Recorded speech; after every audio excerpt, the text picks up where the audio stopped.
Good afternoon, everyone. Today we will be discussing about the chapter 2 of our CBP Science Manual, which is about the scientific method. Now, basically, this topic or this term, scientific method, is not new to you, right? As I've said in our discussion into the chapter 1, that this scientific method was used by scientists as we describe science or we define science as a systematic attempt to establish knowledge that helps explain occurrences through objective means. So, by the word itself, systematic attempt, I've described it as a step by step or an order in establishing knowledge. So how can be knowledge be established through a systematic attempt? So dira na mosulod ang scientific method. And if you can recall in our discussion in the chapter 1, I've already given you a overview of the steps or what is this scientific method, right? Now, let's proceed. So, what is a really scientific method? So, let us further describe and explore what are or review again what are those steps involved in scientific method for us to establish a knowledge. So, what is again scientific method? Now, scientific method, accordingly, is an empirical method of acquiring knowledge that has characterized the development of science since at least the 17th century. Now, when we talk about empirical method, so empirical method involves the use of objective, quantitative observation in a systematically controlled, replicable situation in order to test or refine its theory. So, meaning the data is or observable or that is based again into facts or objective means. And then another one, scientific method, it involves careful observation, applying rigorous skepticism. Again, we know that we do have doubts. So, by scientific method, we apply rigorous skepticism or our doubts that is reflected on facts or observation. And then, given that cognitive assumptions can distort how one interprets the observation. Or again, this scientific method is a series of steps. So, step by step siya, na siya'y order, gina-follow. So, meaning, if you're going to use scientific method in establishing knowledge, we have to follow it from step by step. So, dili siya pwede nga mo undergo ka or mo use ka og scientific method in which dili siya naka-follow in order. So, dapat gyud you follow kung unsay mauna nga step, then the next one, because you cannot proceed with the next step kung wala pa nimo nahuman ang step niya before ana. Okay? Sige. Now, let's proceed with the steps in scientific method. So, unsa bagyo yung mga steps nga involve aning scientific method? Unsa bagyo order or mga buhaton nato in order to establish knowledge? So, steps in scientific method, let's start with the first one. So, we have observation. So in other books or in other references, you might observe that some steps in scientific method may be summarized into five, into seven, but take note that um, the steps followed are really in order or they have similarity because in other books mas gi-emphasize nila, mas gi-elaborate pa nila. In some other books po or references, nakakuan na siya, kibali, specified na siya. Okay, sige. So let's start again with the first one, observation. Now, this observation is the gathering of information through the use of senses, which leads to the identification of the problem. So take note that we do have this curiosity, right? So if, for example, if you can remember, when you are still a child, di ba we do have lots of questions, daghan kay tagpangutana. O for example, if na kay younger brother or sister, but sometimes they ask you, te or uh, kuya, nganong ang clouds mag-move man? Nganong ang leaves kay green man? Then after you will answer, nanapod na sila other follow-up questions. Because again of the curiosity. Okay? So through that curiosity, they are already observing or employing the skills observation. So by observation, they use their senses, their sense of sight, hearing, uh, taste, touch, and other.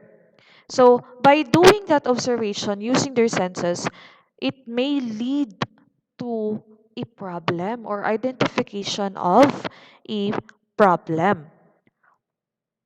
So they may ask question or they may come up with a question.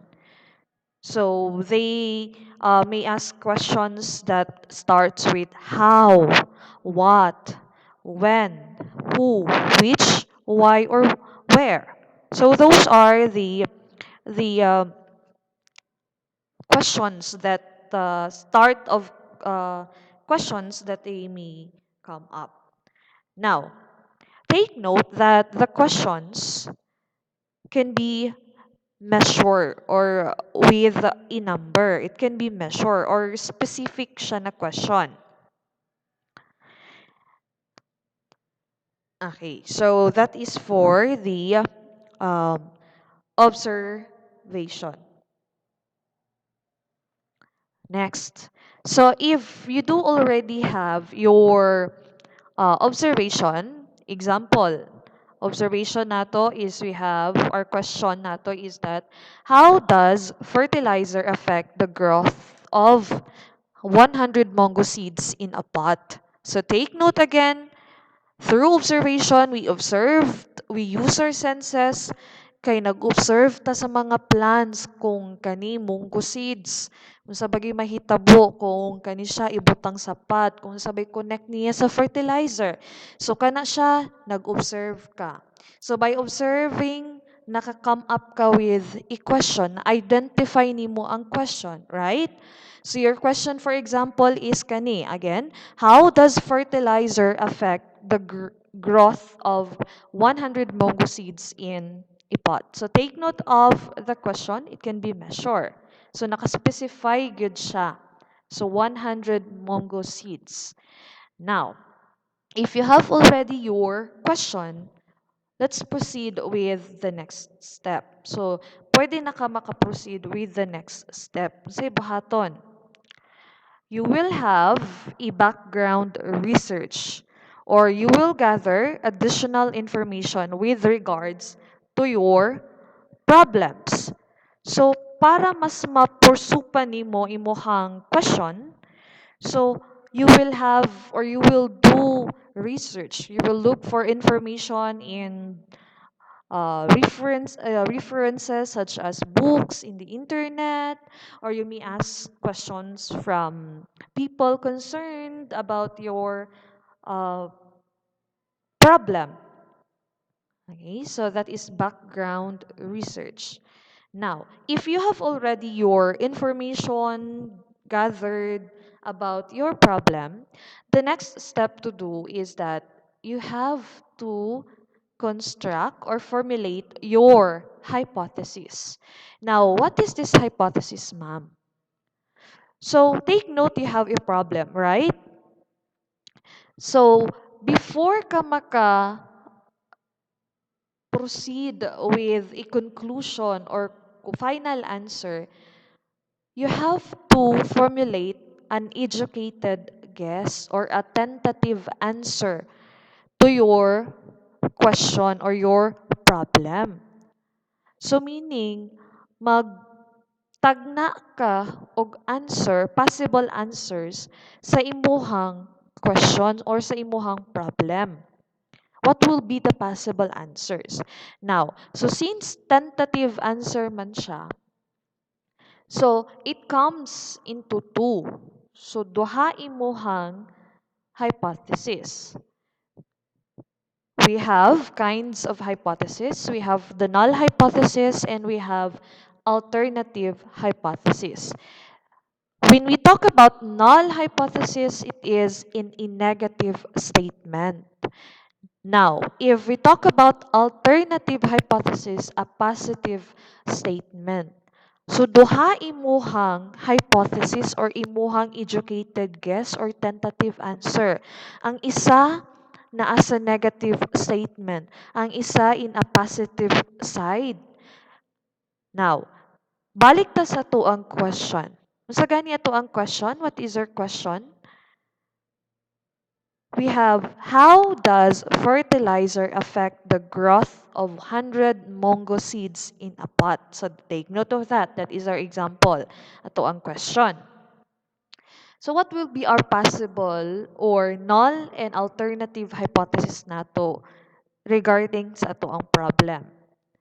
So in null hypothesis, pwede ta makaingon og there is no significant difference between the number of seeds that grow in the pot with fertilizer and the pot without fertilizer. So from the statement itself, makita na to no significant difference. So negative statement. So that is null hypothesis. Now, in alternative hypothesis, a positive statement. So, pwede ka makaingon og there is a significant difference between the number of seeds that grow in the pot with fertilizer and the pot without fertilizer. Balik ko na ko again, in null hypothesis, walay significant difference or walay kalahian sa number sa seeds nga motubo sa pot nga naay fertilizer o sa pot nga walay fertilizer. And sa imuhang alternative hypothesis is positive statement man siya. So ang isa nga naay fertilizer o ang isa nga pot nga walay fertilizer kay naa sila'y difference, kalahian. Sige. Now, question. Asa ba gyud diri or which of your hypothesis ang tama or correct? Is it the null hypothesis or is it the alternative hypothesis? So next step na buhaton nato is we have to do experimentation. So this experimentation is a task performed to determine which statement in the hypothesis is true. So which of your hypothesis, is it the null or the alternative hypothesis ang sakto ba? Katubang walay effect or walay difference ang number of mango seeds sa pot nga nay fertilizer o sa pot nga walay fertilizer, or there is a significant difference of the two pot. Nakuha? Okay, sige. So again, experimentation, you have to test or i-test nimo imuhang hypothesis, imong null o imuhang alternative. Asa bagay sakto ato. Now, in doing the experimentation, we do have variables. So, naatay kinds of variables. So we have independent variable, dependent variable, and we have controlled variable. Kay i-test man gud nato. So this is the work or the tanan, most of the work nato is dari naa sa experimentation. So what's the difference between these variables? Start with the independent variable. So independent variable, the factors change or manipulated. So daring dapita sa independent variable, gi-change or gi-manipulate ang factors. Example nato is the presence of fertilizer. Remember, naatay duha ka pot, right? Ang pot naton nga isa na ay fertilizer. The other pot kay walay fertilizer. So atong gi-manipulate or gi-change nato. Right? Now, next, independent variable. So kani siya is the factors want to observe or measures. So kani siya ang gusto nato ma-observe or makita or ma-measure. So diri na mosulod tong number of seeds that grow in every pot. Take note, 100 ka monggo seeds ang atong gibutang in each of the pot. Tama? So, ang dependent variable nato again is mao ni ang gusto nato ma-observe. Kung mutubo ba tanan ang 100 monggo seeds sa kada pot. Sa isa ka pot nga nay fertilizer o sa pot nga walay fertilizer. Now, the third one is controlled variable. So, the factors that held constant or kept the same. So, kibali, wala na to gi-change. So, kani siya ang mga factors nga gi-remain nato constant or wala i-change. Wala na to gi-manipulate. So, size of pot. So, meaning, pot A and pot B nato the same iyahang size. Type of soil. Parehas sila o type of soil nga gibutang. Wala na to isa or gilahi ang klase sa soil sa isa ka pot ug sa isa. Amount of water poured in every pot. So kung pila imuhang amount of water nga butang dito sa isa ka pot, the same goes to the other pot. And other one is the length of time exposed to sunlight. So we do not or we did not change the amount or length of time exposing the two pots in sunlight. So the same amount of light ilahang makuha. So for example, if gibutang nato ang pot A near sa window, so dito pod nato gibutang ang pot B. So that is what we call controlled variables. Again, when we do the experiment, we do have these three kinds of variables. Naatay independent variable, mao ni siya ang variable that ato ang gi-change or gi-manipulate nato. So again, in our example, presence of fertilizer. Take note, ang isa ka pot na fertilizer, ang isa wala. And then, the next variable is we have dependent variable. Dependent variable, this is the factors that gusto nato ma-observe or ma-measure. So, that is the number of seeds. If mutuo ba tanan ang 100 seeds kada pot. Then, the controlled variables, mo ni siya ang constant or uh, same or wala na to change or manipulate in both the pot or the two pots. Next, aside from the variables, we also have setups sa tuang experiment. So natay two kinds of setups. We have experimental setup and then we have the control setup. Now for the experimental setup, which contains the subject. So, sa experimental setup, naa diri ang katong There siya belong tong pot A or pot with fertilizer. The pot that contain the fertilizer. Now, control setup. Control setup, which is a normal phenomenon to which the experimental setup is compared. So, kani siya ang kibali, katong pot B or pot without fertilizer. So, para ma-compare nato dito sa experimental setup. Kibali, ang naa sa experimental setup is kung unsa ato ang gusto ma-observe, makita nato kung is there a significant or nabay effect ang fertilizer sa pagtubo sa mga mungo seeds. So, we can compare it with the control setup. So again, in experimentation, naatay duha ka setup. We have experimental setup and we have the control setup. Now, if you are done with the experimentation, naa na kay makuha ang mga data, right? Now, in the data, you have to do analysis or you have to analyze the data. So, researcher will be weighing the data gathered to arrive into a concrete decision as to accept or reject the hypothesis. So, for example, kani ang ato ang nakuha nga data. So in this table, we have the first column, we have number of days. So we have 7 days, 1 week. We have the second column, we have the pot A, the number of seeds nga nitubo in pot A. Take note, what is our pot A?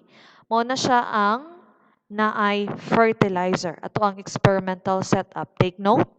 And then next sa pot B, so ganito ato ang pot B, that is the pot without the fertilizer or our control setup. So nakabutang po diha ang mga number of mongo seeds nga nitubo per day. Now, as you can see, again, we have example nato in pot A with fertilizer, first day, 12 mongo seeds ang nitubo. In pot B, without fertilizer, 0.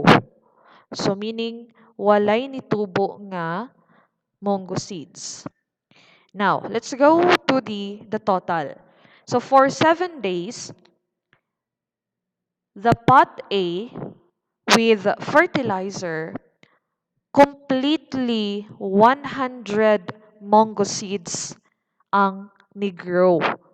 But if you're going to compare it with the pot B, out of 163, so this is without fertilizer. So what I am doing is that analyzing already. So by this data, I could I can have or I can make or state findings or a result wherein I can say that there is a significant difference between the number of seeds that grow in the pot with fertilizer and the pot without fertilizer. So by that, nakakam up ko og findings or result through analyzing this data coming from the experimentation. Now, since I have already analyzed the data, I can have already my conclusion. So conclusion is the general statement of the research based of the findings of the results. So kanisha, conclusion is you have already a final result or statement about the research, or you can finally state the answer on your problem. Take note again, pinaka first nato nga gibuhat in doing scientific method is that first we do the observation, right?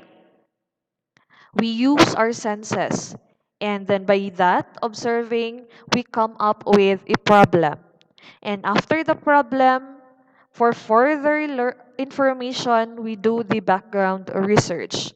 And after that, we formulate hypothesis. Tama? We construct or formulate tentative answers in negative statement or null hypothesis, and then we have in positive statement or alternative hypothesis. Now, to test whether or which of the two hypothesis is correct, nag-experimenta. We do have or we test the hypothesis through experimentation. In experimentation, we used kinds of variables or three kinds of variables and two setups. And after that, we gather the data and then we analyze it. And by analyzing it, we now have again our general statement or what we called as conclusion. So therefore, in conclusion, you can have already your final statement, or you can say that the fertilizer makes the mango seeds grow faster. So mao na ang pwede nimo mahimo og conclusion. Next, after conclusion, since naka kuan naman ka general statement, naka kuan naman ka sa imuhang problem na nakay answer.